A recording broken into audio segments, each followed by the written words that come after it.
Hello, everybody, and welcome to another edition of Charts with Dan. It was another interesting weekend at the box office. It seems like the first part of summer was full of surprise hits, but the last few weeks have been full of surprise flops, or at least movies that didn't perform as expected. And we had another one this past weekend with Moana, a huge budgeted Disney film that did not live up to expectations. We're going to go a lot deeper into that as we go deeper into this episode. But let's look first of all at the box office top 10 for this past weekend.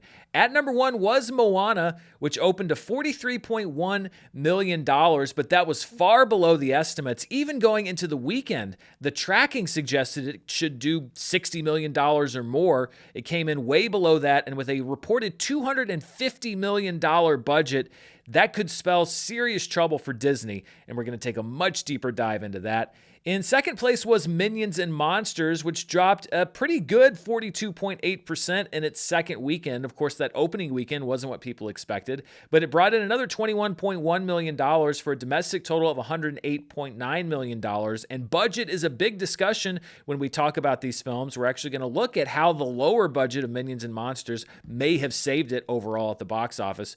Toy Story 5 also holding respectably in week 4. It dropped 37.3% to bring in $19 million, so really competing for second place. It's at over $400 million domestically, and looking at that top three, that may very well be one of the reasons why Moana struggled at the box office this past weekend, is that the top three films are all family films. They're all competing for the same audience, and Minions and Monsters and Toy Story 5 continue to perform well, so it does seem like the family market, in my mind at least, was cannibalizing each other, and Moana was not the beneficiary of that cannibalization. Evil Dead Burn opened to $13.7 million in fourth place. That was another low-budgeted film, but it came in below expectations. Young Washington dropped 64.4% in its second weekend to bring in $6.9 million. So it does not look like this film from Angel Studios is going to have a long fuse like we saw with Sound of Freedom. It's looking much more like a movie that moviegoers chose to go see on July 4th weekend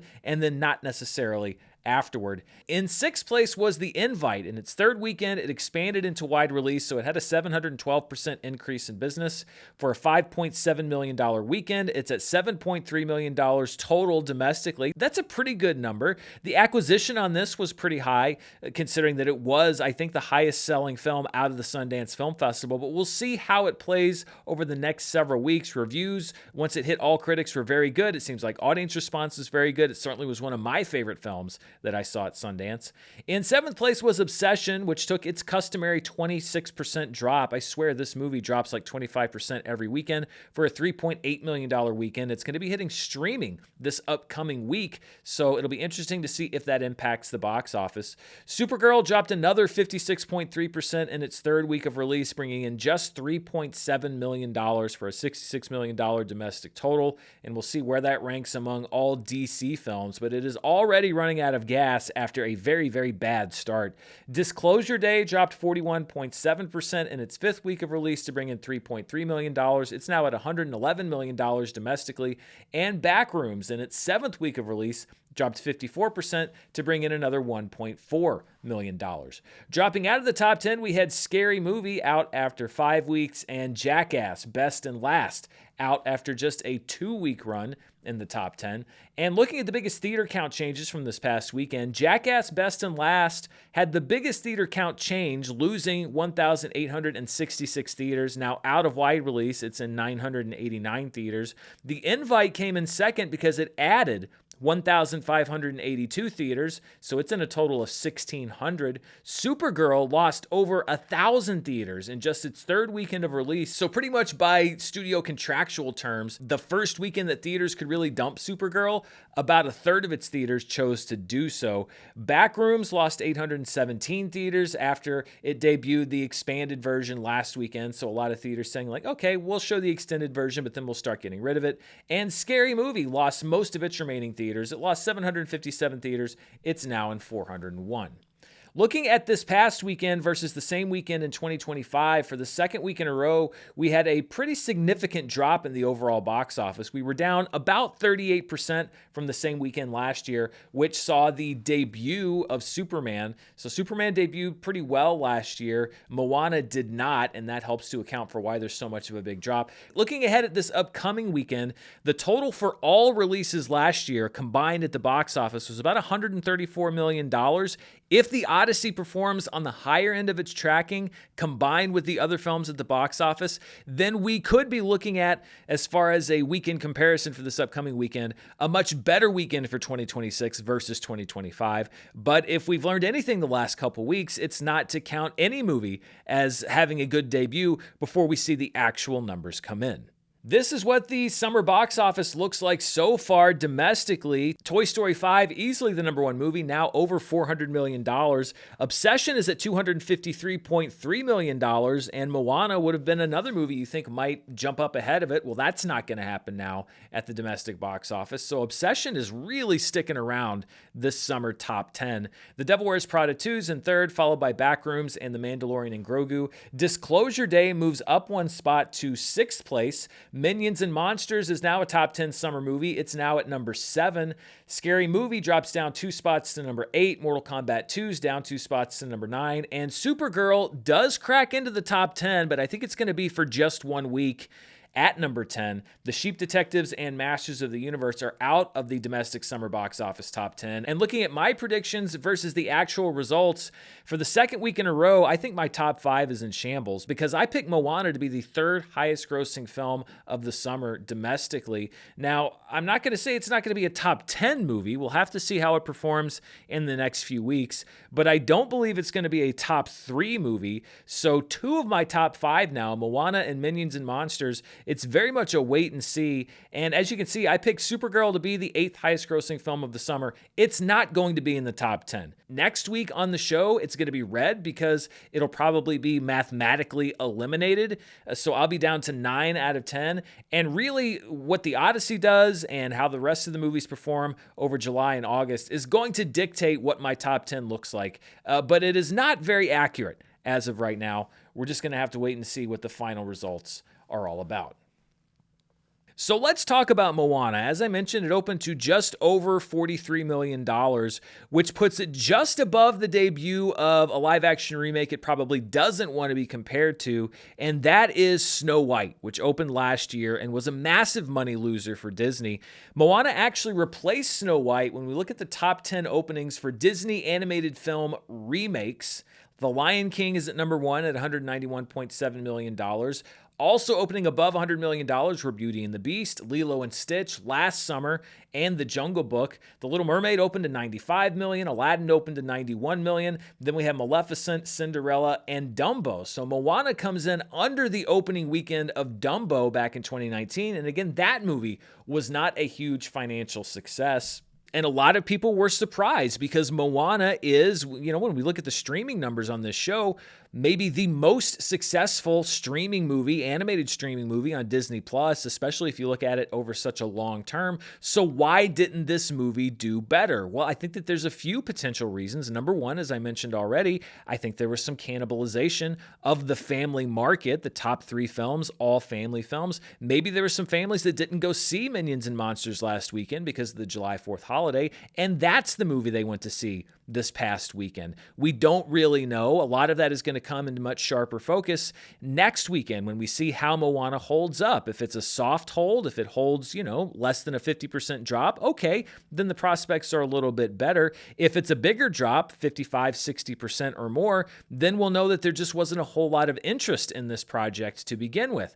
I think another big reason why the movie didn't explode at the box office is that there is no dearth of Moana lately. It's been less than 2 years since Moana 2 came out in theaters. And as I mentioned, the first Moana, which this movie is pretty much a shot-for-shot remake of, is still very popular on streaming. And this is something I wanted to look at when it comes to Disney live-action remakes. These are the global grosses from 2015 to today of these Disney live-action remakes. And it's not ordered by gross. This is ordered by how big the gap was between the release of the original film and the release of the remake. So Snow White up at the top had the biggest gap between original release and remake release. Moana at the bottom had the shortest gap because it's been a little less than 10 years. The Jungle Book jumps out because it was a pretty big gap between the release of the original film and the remake, and it made almost $1 billion, but it was pretty early in the Disney remake cycle. And so I think it could be seen as an outlier, but everything else is around $500 million or less. But look at the $4 billion grossers on this list: Aladdin, Beauty and the Beast, The Lion King, and Lilo and Stitch. All of those movies are hovering right around the 25-year-ish gap range. Some a little bit less, some a little bit more.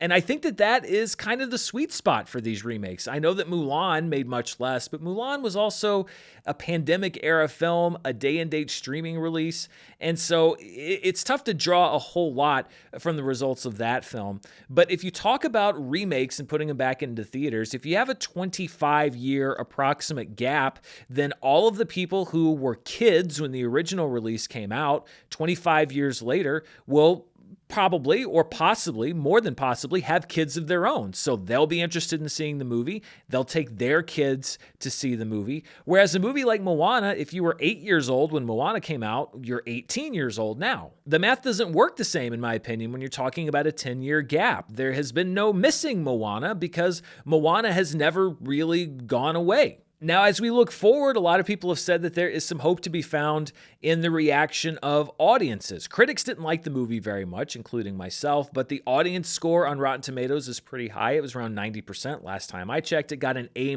cinema score.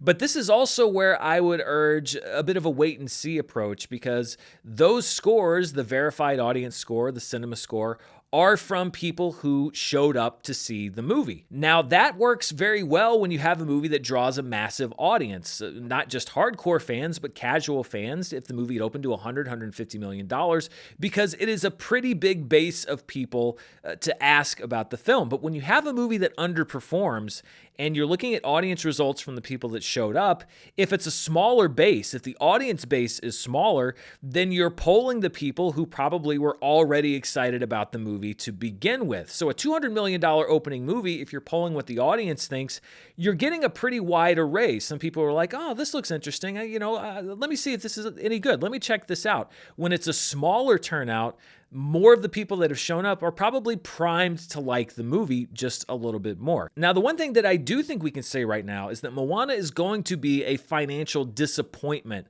for Disney because it's in the summer movie season. So we don't have a case like with Mufasa where it has, 2 or 3 weeks of basically open space to build. This is the summer movie season.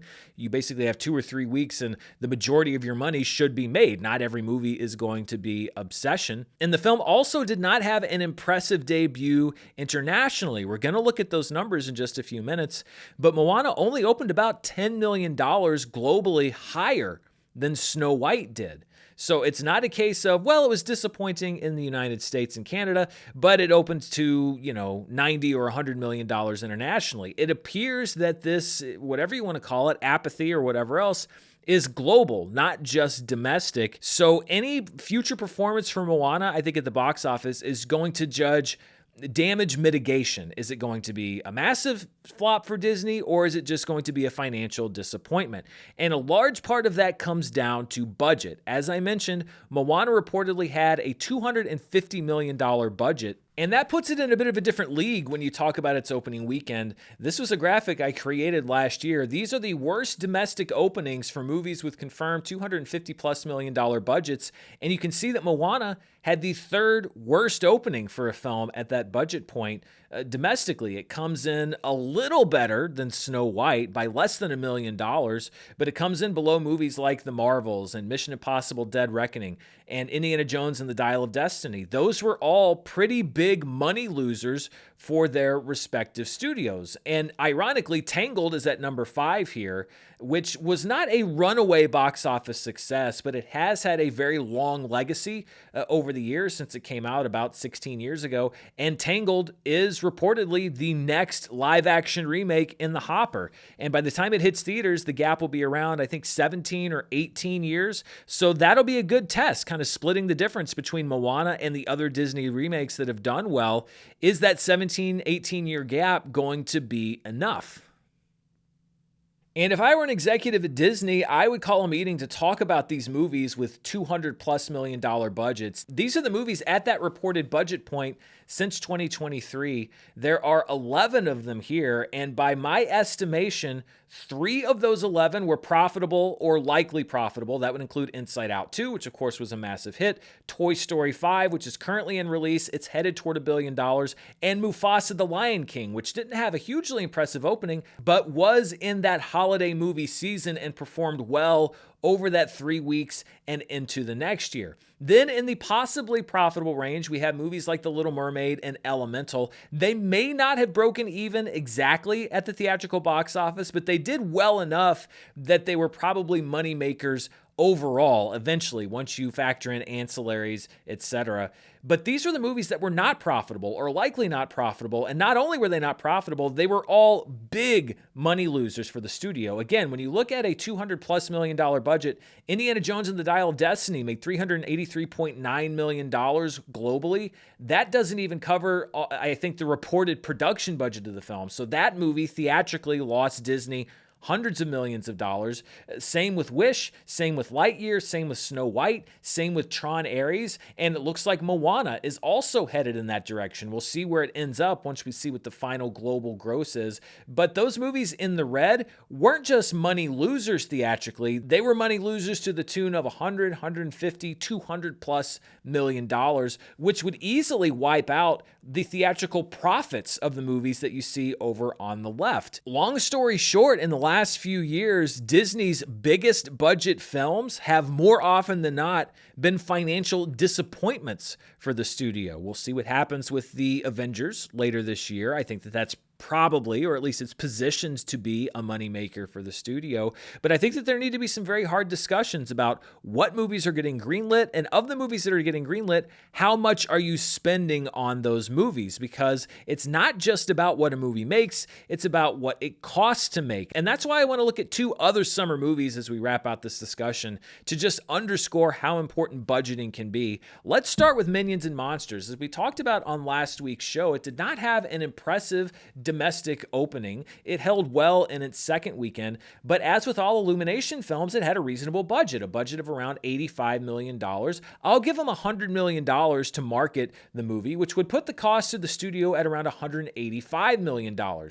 Right now, the movie's at a $280 million global gross. I'm estimating a net comeback to the studio of $129.3 million against $185 million cost theatrically. And again, this is theatrical revenue only, not including any other ancillary revenue. Through just 2 weekends of release, I estimate that Minions and Monsters has already made its budget back, and it has a current theatrical loss of about $55.6 million. I think by the end of its run, it is going to be a break-even film theatrically, despite the fact that it is likely to be the lowest grossing film in the Minions or Despicable Me franchise, and it all comes down to the budget. If Minions and Monsters had cost $150 or $175 million to make, then it would be a much different scenario. Let's look at another film that opened very close to what we just saw with Moana, around a $40-45 million opening weekend, and that's Disclosure Day from Steven Spielberg. I think that the 2 of those movies may have a very similar box office run.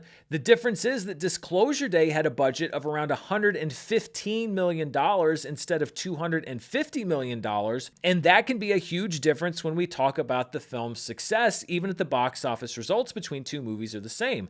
Its current gross is around $228.9 million globally. That's not fantastic. I'm estimating a net return of about $109 million versus estimated costs for budget and marketing of $195 million. So budget and marketing both estimated are less than just the budget for Moana. So right now, the movie hasn't made its budget back according to my estimates, but it's pretty close, $109 million net return versus a $115 million budget, and I've got its current theatrical loss at $85.8 million.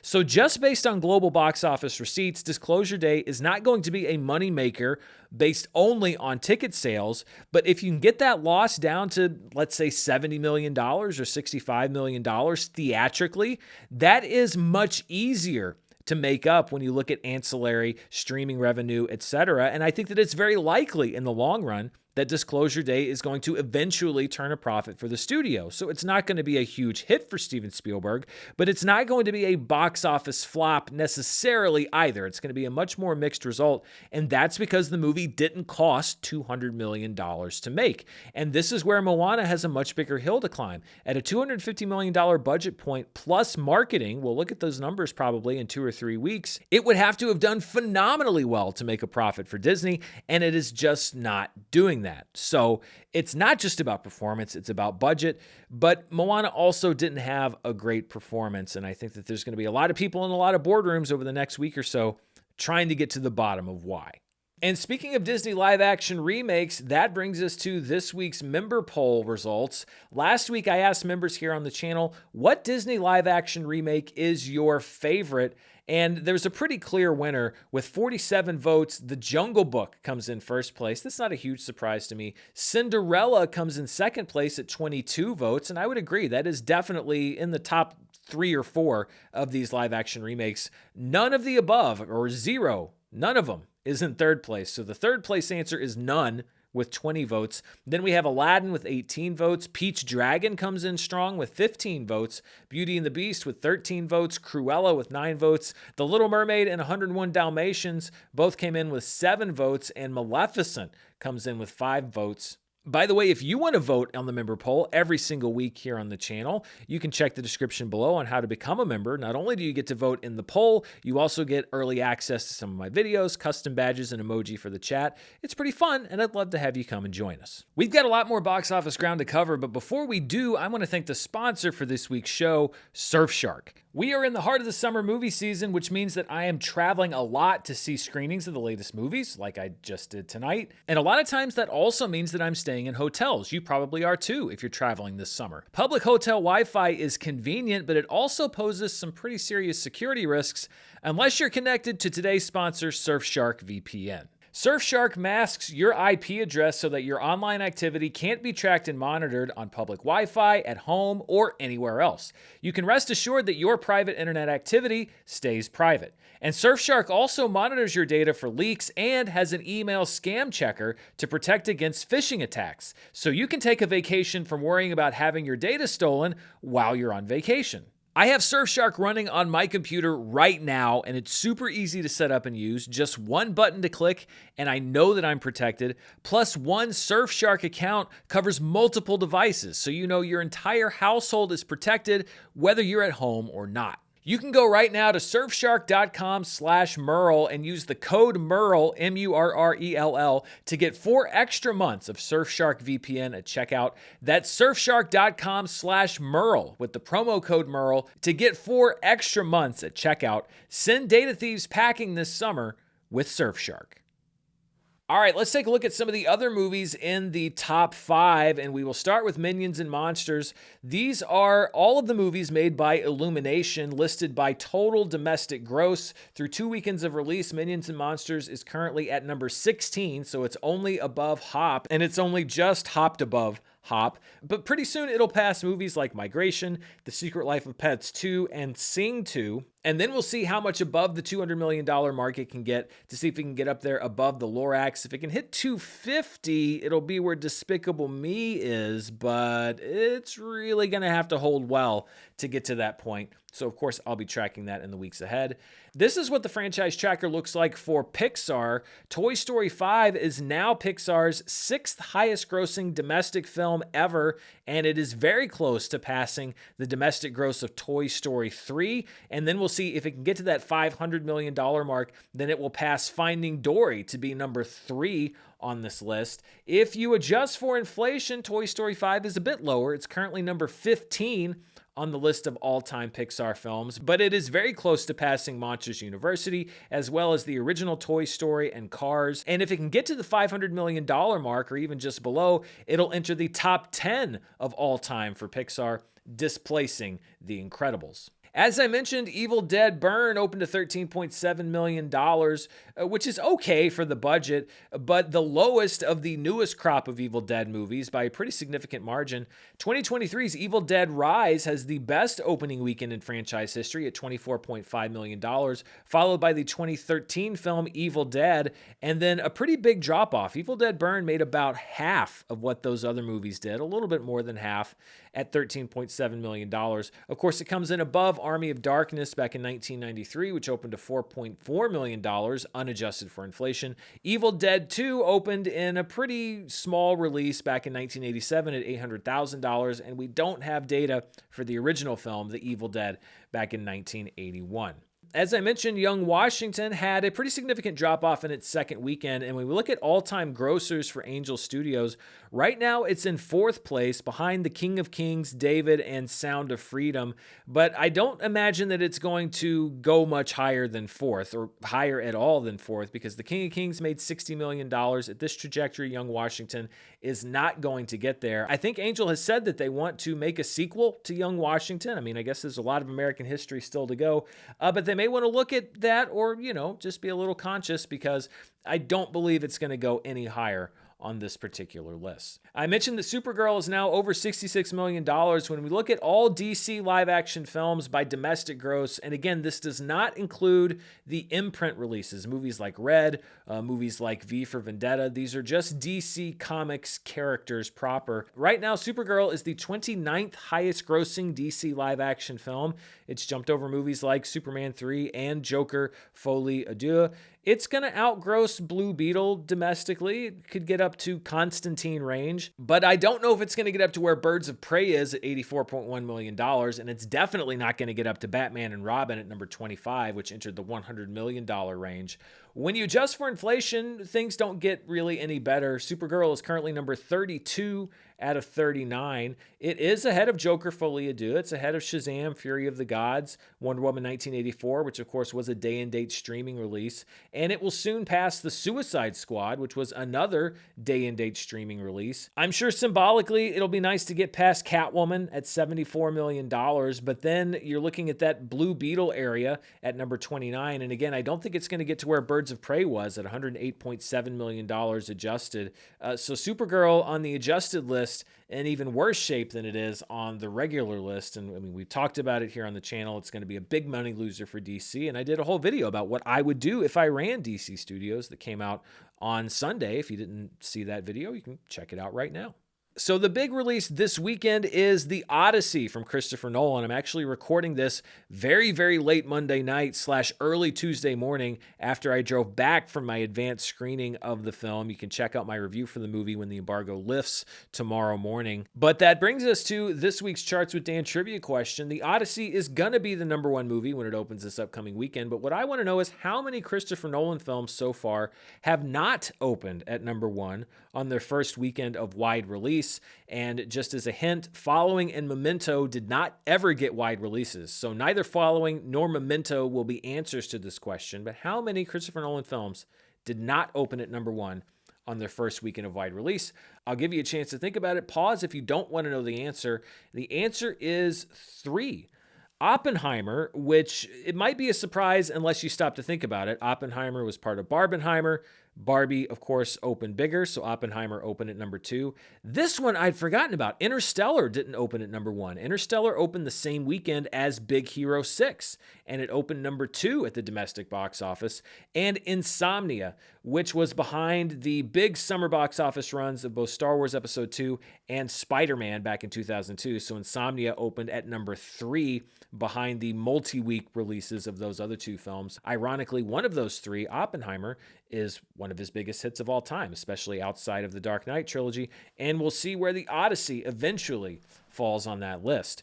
And that also takes us to our member poll question for this week. The tracking for The Odyssey is all over the place, so what I want to know is how big will The Odyssey's domestic opening weekend be?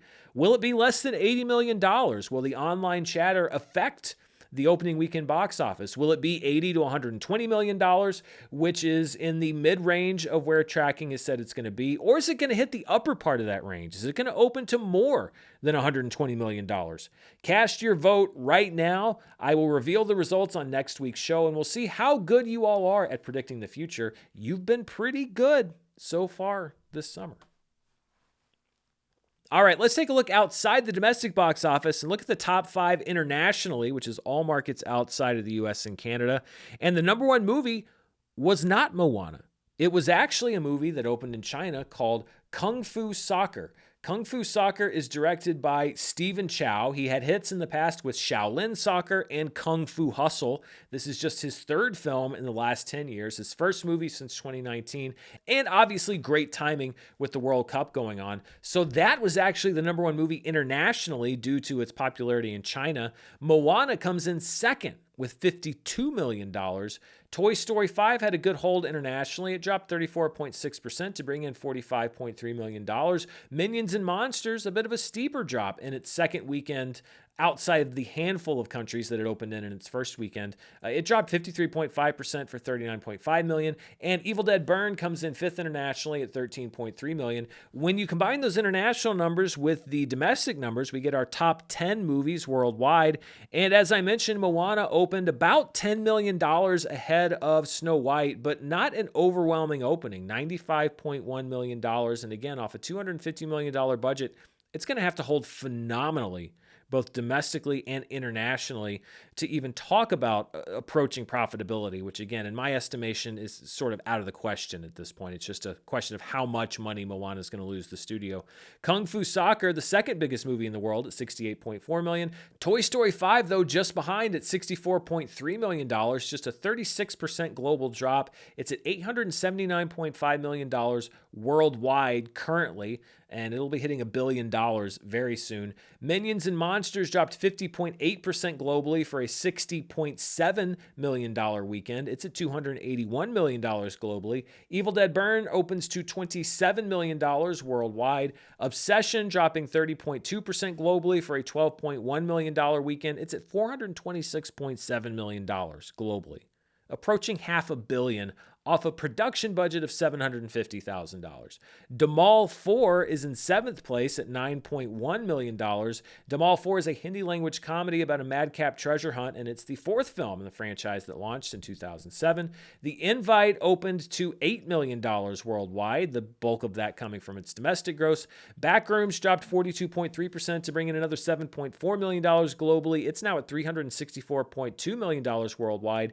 And Supergirl with another big drop around the world, 61.3%, $7.16 million globally. Its worldwide total right now is $115.6 million. That's a number that almost every comic book movie used to open to domestically. So This is the franchise tracker for Pixar by worldwide gross, and currently Toy Story 5 is the 7th highest grossing Pixar film of all time globally at $879.5 million. Once it cracks that $1 billion mark, it should be pretty easy to get to number 5 on the list, and really if it can get to $1.1 billion, it'll be right there at number 3 above Toy Story 4, Toy Story 3, and Finding Dory, which are the other Pixar films to join the $1 billion club. Also, there's another movie that hit a very significant global benchmark this past week, and that is Michael. Michael has now joined the $1 billion club. It was able to get just over that line, and it is not only the highest grossing film in Lionsgate history, it is the only film in Lionsgate history to pass $1 billion. So even though it's been several weeks now since Michael was released, it is still setting significant box office milestones. The only $1 billion grosser in Lionsgate history, the only $1 billion grosser in biopic history. You can see that it is easily the highest grossing Lionsgate film of all time worldwide, ahead of Twilight Breaking Dawn Part 2. Remember, they took over that franchise, or they became owners of that franchise late in the run. The Hunger Games Catching Fire at $865 million, The Hunger Games Mockingjay Part 1, and The Hunger Games. Those are your top 5. Then we have Mockingjay Part 2 at number 6. La La Land, that was a $500 million global film. A lot of people don't remember that. Number 7 all-time for Lionsgate, followed by John Wick Chapter 4. The Housemaid, a $400 million global film that just came out this past holiday season. And And then The Hunger Games, The Ballad of Songbirds and Snakes. And they have a new Hunger Games movie hitting theaters later this year. So we may see this shaken up once again. But I did want to take a minute and give Michael props for passing $1 billion worldwide by hook or by crook. It doesn't matter how you do it as long as you do it. And I think that Toy Story 5 is going to be joining that club very soon. All right, let's return to the domestic box office and look at what I call our specialty charts. And we will start with the top per theater averages from this past weekend. At number one, playing in just one theater with $13,887 in that one theater, was Reading Lolita in Tehran, which is based on the real story of Azar Nafisi, an Iranian professor in post-revolution Iran who taught controversial classics like Lolita. In second place was Moana, which still brought in just over $11,000 per theater in each of its 3,875 theaters. Playing in one theater was The Floaters, which brought in $8,976. It's a comedy about a musician who takes a job at a Jewish summer camp. In fourth place, also in one theater, was Remake, bringing in $8,416. Remake is from filmmaker Ross McElwee. There was a re-release of one of his films, Sherman's March, on this chart last week. This is his latest film about his relationship with his son in the years after that film was released. And also playing in one theater was The Hole. This is the first U.S. release for The Hole on a 35mm print. It made just over $6,000, and it is a 1998 film from Malaysian director Tsai Ming Liang. This film played the Cannes Film Festival back in 1998, now officially showing in the U.S. for the first time. These were the top films in limited release, which I define as fewer than 1,000 theaters. Gail Daughtry and the Celebrity Sex Tape would be at the top of this list, but it played in exactly 1,000 theaters. So it was just off this list and also just out of the top 10. At number one in 250 theaters was Lenin, which brought in $560,000. Lenin is not a movie about communism. It's a Telugu language film from India about trying to bring peace to a village. Damal 4 here in the U.S. comes in second place with $467,000 in 387 theaters. Maddie's Secret expanded to 149 theaters to bring in $168,000. In fourth place was Night Nurse in 330 theaters, bringing in $73,000 total. Night Nurse is a thriller written and directed by Georgia Bernstein. And in fifth place is Rose of Nevada, which is now in 53 theaters. It brought in $39,000 total. This is what the 2026 annual domestic box office looks like. Toy Story 5 moves up to second place at $404.2 million. And by next week's show, it will be the top grossing movie of 2026 domestically. Michael moves down to number 3. The rest of the top 10 remains the same, although that number 10 spot is going to change hands pretty soon. Could be Minions and Monsters, could be The Odyssey. We'll see how this weekend goes at the box office. This is what the global box office looks like for 2026. The Super Mario Galaxy movie now has company in the just able to make it over $1 billion club. And really, if Michael can make another $8 million, then it'll be the number one movie globally of the year, at least if it can beat Toy Story 5 there. Speaking of Toy Story 5, it's in third place currently at $879.5 million. The Devil Wears Prada 2, according to official results, moves up to number 4. That's because there was some changing in the global results. A lot of times there'll be money that's added to or taken from a movie's run. So it and Project Hail Mary may switch again because they're very close to each other. But currently The Devil Wears Prada 2, the fourth highest grossing film of the year at number 4, followed very closely by Project Hail Mary. And the bottom 6 through 10 remain the same with Pegasus 3, Obsession, Hoppers, Backrooms, and The Mandalorian and Grogu. We'll see what the next movie to crack into this top 10 is. So those are all the numbers I have for you as far as box office. Let's take a look now at the latest in the world of streaming. And to start with, we'll look at the latest numbers from Netflix. New ones will be released later today. This one covers the week of June 29th to July 5th. These were the top most watched programs on Netflix for that week. At number 1 was Enola Holmes 3, which brought in 20.72 million views. But like a lot of Netflix programming, that seems like a fairly low number considering how popular the other films were on the streaming service. It wasn't even one of the best debuts for a movie on Netflix this year. I Will Find You's in second place at just over 16 million views, followed by Voicemails for Isabel at 13.27 million views. Little Brother stays in the top 5 at 12.72 million views, followed by Agent Kim Reactivated at just over 10 million views. The Netflix, I guess you'd call it a spinoff show, Worst Neighbor Ever, Season 1 debuted with 10 million views, followed by Avatar: The Last Airbender Season 2. Not a big rebound as far as views for that show at 9.58 million views. Salish and Jordan Matter Season 2, which is a Netflix series spun off from the YouTube channel, comes in at 4.74 million views, followed by Teach You a Lesson and The Polygamist. And looking at the most watched Netflix programs so far in 2026, pending their first half What We Watched report, which should be out in a week or two, I Will Find You moves up to number 9 at 74.21 million views, and Voicemails for Isabel moves into the top 10 at 61.78 million views. According to available ratings data, Swapped is the most watched Netflix program so far this year at 133.47 million views. Although there is a scenario in the next couple weeks, K-Pop Demon Hunters is on the movie charts every single week. If it stays in the movie charts and Swapped falls out and K-Pop Demon Hunters keeps adding to its viewership totals, then if there's a gap between when we get the full ratings report and when Swapped falls off the chart, K-Pop Demon Hunters could actually reclaim the number one viewership spot for 2026. It's only about 6 million views behind. I don't think it would stay there once full viewership numbers are released, but we could see a return to the top because of its consistency on the movie charts. We're just going to have to see what happens in the next 2 to 3 weeks. So that's what's going on Netflix. Here are the latest charts from Nielsen. Now, these are domestic numbers only, not global. And unlike Netflix, these are also delayed by about a month. So this covers the week of June 8th through the 14th. These were the most watched streaming movies. Maternal Instinct takes the number 1 spot with 11 million hours watched. Following just behind, basically almost a tie, is Hoppers on Disney+, also with just over 11 million hours watched. Then we have Office Romance at 9 million hours watched. Fast Charlie comes in 4th place. Fast Charlie is a 2023 film starring Pierce Brosnan, and it jumped into the top 5 because at 5.35 million hours watched. Colors of Evil Black debuts at number 5 at 3.9 million hours watched. Zootopia 2's got the number 6 spot. The Marked Woman comes in at 7th place.